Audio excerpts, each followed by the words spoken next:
صلو علیہ وآلہ۔ حدیث نمبر 27۔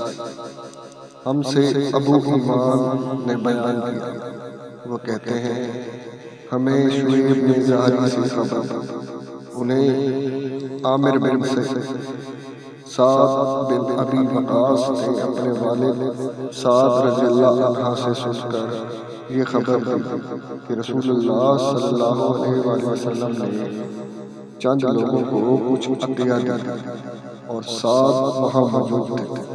وہ کہتے ہیں کہ رسول اللہ صلی اللہ علیہ وآلہ وسلم نے ان میں سے ایک شخص کو کچھ نہ دیا، حالانکہ وہ ان میں مجھے سب سے زیادہ پسند تھا۔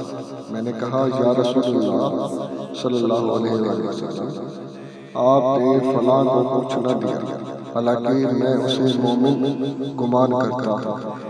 آپ صلی اللہ علیہ وآلہ وسلم نے فرمایا مومن یا مسلم؟ میں تھوڑی دیر چپ رہ کے پھر پہلی بار دہرانے لگا۔ نبی کریم صلی اللہ علیہ وآلہ وسلم نے بھی دوبارہ وہی جواب دیا۔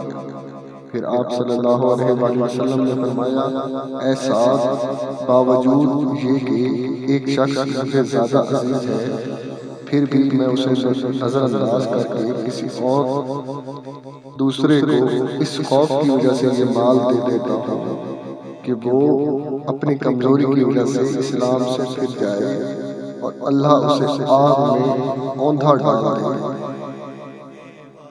اس حدیث کو یونس، صالح، معمر اور زہری کے بھتیجے عبداللہ نے زہری سے روایت کیا۔